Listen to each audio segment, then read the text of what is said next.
Ring of fire. हमने आपके सामने ये जानकारी इसलिए रखी कि आप समझ सकें कि ज्यादातर ज्वालामुखी और ज्यादातर आ रहे भूकंप किस बाउंड्री के साथ साथ आ रहे हैं। क्या ये कोई खास जगह है? क्या ये कोई खास फॉल्ट है? क्या है ये जगह और क्यों इसके आसपास ही इतने भूकंप आ रहे हैं? दो खास हमारे साथ भूवैज्ञानिक जुड़ रहे हैं। हमारे साथ प्रोफेसर विभूति राय, पूर्व dean science faculty Lucknow university, हमारे साथ जुड़ रहे हैं और सूर्य प्रकाश कपूर, भूवैज्ञानिक, हमारे साथ इस वक्त जुड़ रहे हैं। प्रोफेसर विभूति राय, सबसे पहले मैं आपका रुख कर लेता हूं। रिंग ऑफ फायर है क्या चीज और आखिर इसके आसपास ही इतना ज्यादा स्ट्रेस क्यों है? देखिए, पृथ्वी जो है वो 6 बड़ी प्लेट से मिलके बनी हुई है। एक 3 डायमेंशनल जिगसॉ पजल की तरह समझ लीजिए। और ये टुकड़े आपस में जुड़े हुए हैं। जहाँ जहाँ ये टुकड़े आपस में जुड़े होते हैं, उन टुकड़ों के मध्य में जो भी स्थान है, वहाँ 3 प्रकार की टेक्टोनिक गतिविधियाँ होती हैं। एक जिसमें वो एक दूसरे से अलग जा रही होती हैं प्लेट्स, जिनको कि हम डाइवर्जेंट प्लेट बाउंड्री कहते हैं। दूसरी जिसमें एक प्लेट दूसरी प्लेट के अंदर धंस रही होती है, जिसको हम कन्वर्जेंट प्लेट बाउंड्री कहते हैं। और तीसरी जिसमें दोनों प्लेट एक दूसरे के सापेक्ष अलग अलग दिशा में खिसक रही होती है, जिसको हम स्ट्राइक स्लिप फॉल्ट कहते हैं। तो ये जो रिंग ऑफ फायर है, ये पैसिफिक प्लेट जो बहुत बड़ी, जो पृथ्वी की सबसे बड़ी प्लेट है, उसके मार्जिन पर स्थित है। और उस मार्जिन पर अलग अलग प्रकार की प्लेट्स उसके संपर्क में हैं और इस कारण वहां पर लगातार टेक्टोनिक गतिविधियां होती हैं। टेक्टोनिक गतिविधियों से तात्पर्य उन सभी स्थानों पर भूकंप आने से।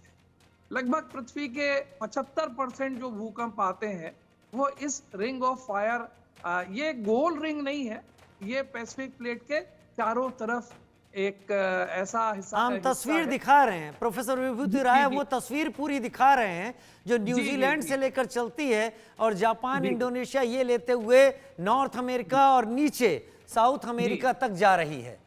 जी। और ये करीब करीब 500 किलोमीटर चौड़ी है। और जैसा आपने अभी बताया पिछले अंश में, जिसमें कि 40,000 किलोमीटर इसकी लंबाई है।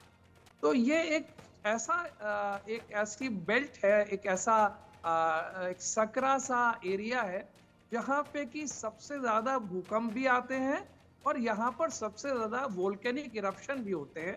90% वोल्केनिक इरप्शन जो दुनिया भर में होते हैं वो इसी बेल्ट के अलोंग होते हैं। जी, वो इसी बेल्ट के अलोंग होते हैं। सूर्य प्रकाश कपूर, भूवैज्ञानिक के तौर पर मेरे साथ जुड़े हुए हैं।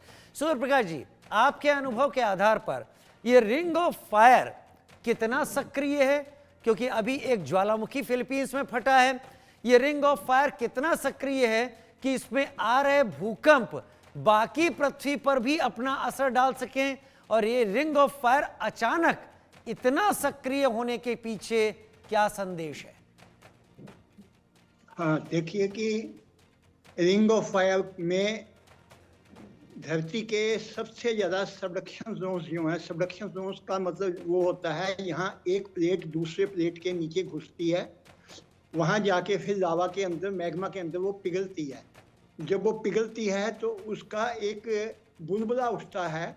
वो सामने वाली प्लेट जिसके नीचे वो घुसी होती है, वो बुलबुला उस प्लेट को फाड़ के ज्वालामुखी के रूप में सरफेस पे आता है। तो रिंग ऑफ फायर के अंदर दुनिया के सबसे ज़्यादा सबडक्शन जोन्स हैं और वहाँ पर एक प्लेट दूसरी प्लेट के नीचे जब सबडक्ट करती है, जैसे कि एक समझिए कि सांप बिल में घुसता है या चूहा बिल में घुसता है, ऐसे वो जो प्लेट नीचे जाती है तो 1200 डिग्री के मैग्मा के ऊपर जाके पिघलती है। तो उसका बुलबुला जब उठता है तो जिस प्लेट के नीचे वो दूसरी प्लेट सबडक्ट की होती है, तो सामने वाली प्लेट का पेट फाड़ के वो बुलबुला ज्वालामुखी के रूप में बाहर आता है। इसलिए दुनिया के सबसे ज़्यादा एक्टिव वोल्केनो, जिनको हम सक्रिय ज्वालामुखी कहते हैं, वो रिंग ऑफ फायर के ऊपर ही सिचुएटेड है। अब दूसरी बात देखिए कि जब ज्वालामुखी फटता है तो उससे पहले कम से कम भी 400-500 भूकंप आते हैं। क्यों?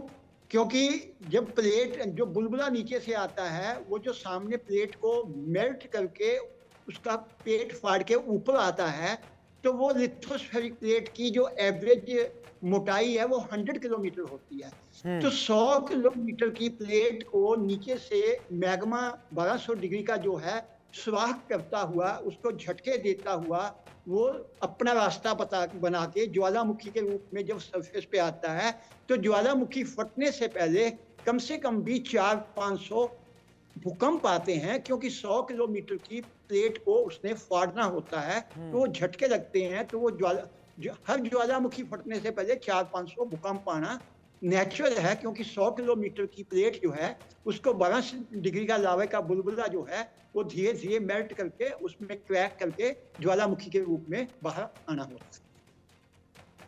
चलिए, अब एक सवाल और बचता है आपसे पूछने के लिए कि इतने सारे आ रहे भूकंप आगे आने वाले दिनों के लिए क्या संदेश देते हैं, वो भी मैं आपके पास लेकर आऊंगा। लेकिन अभी एक बड़ी खबर यह कि ऑस्ट्रेलिया के सिंगलटन में 3.4 तीव्रता के भूकंप के आने की खबर है।